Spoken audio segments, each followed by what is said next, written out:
How's it going, guys? Welcome back to my channel. If you haven't yet, make sure that you subscribe to this channel so you don't miss anything, and also make sure you ring that bell for notifications, because the last thing you want to do is think you're up to date and not be. And last and of course not least, if you dig what I'm doing, make sure you hit like on that little thumbs up in the corner. Okay, so today we're going to be talking about The Matrix Resurrections. Now, it's been quite some time since we saw a new Matrix movie. And of course the original was the cutting edge of special effects. It created something called bullet time, which everybody and their uncle is trying to impersonate and replicate, but they can never duplicate. So, without further ado, let's dive into it, guys.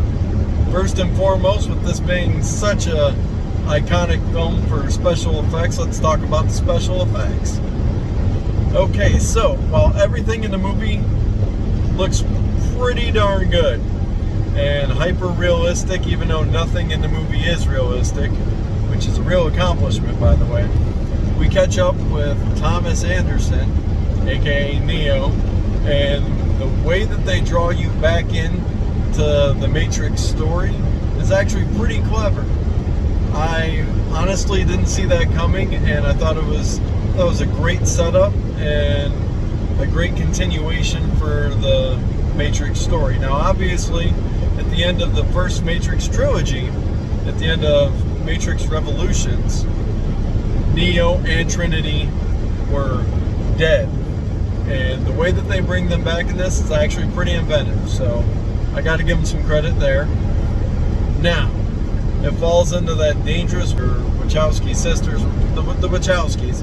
It falls right into their weird territory when it comes to the filmmaking here. And what I mean is some very, very heavy dialogue that leaves you at the end of the scene wondering if you caught what they were saying, or if you were just completely baffled and it didn't make any sense.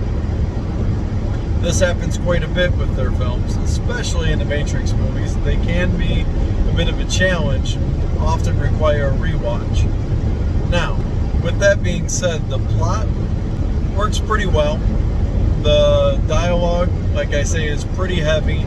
It's well acted because we do have Keanu Reeves and Carrie-Anne Moss coming back, and a few other little surprises that weren't advertised, so I'm not going to really give anything away there. However, there are a couple of spots in this movie where the CGI looked a little something to me. For instance, there's a scene where Trinity and Neo are talking to each other, and for some reason, it looks like Keanu Reeves' face is CGI. That could just be me, but when I watched it, it looked fake to me. His face. I don't know how you make a fake face without it being a face that's not really there. So, there was that moment, and also there's a moment with wires that looks like it's a high school production of Peter Pan. They made some interesting choices with Neo's abilities or lack of abilities or what he can and can't do. However, the Kung Fu sequences, he knows Kung Fu, and it's good. So, with that being said, putting all this back together in a film that to me felt like they took an extra 10 years to make, and it might have been just me, it could be some of you guys out there too. I feel like this film could have really benefited with a sooner release.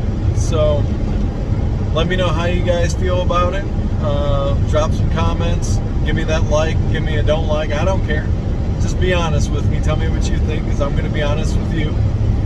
Now, if you haven't yet, like I said at the beginning of this video, make sure you subscribe to this channel. Give me that like if you like the video.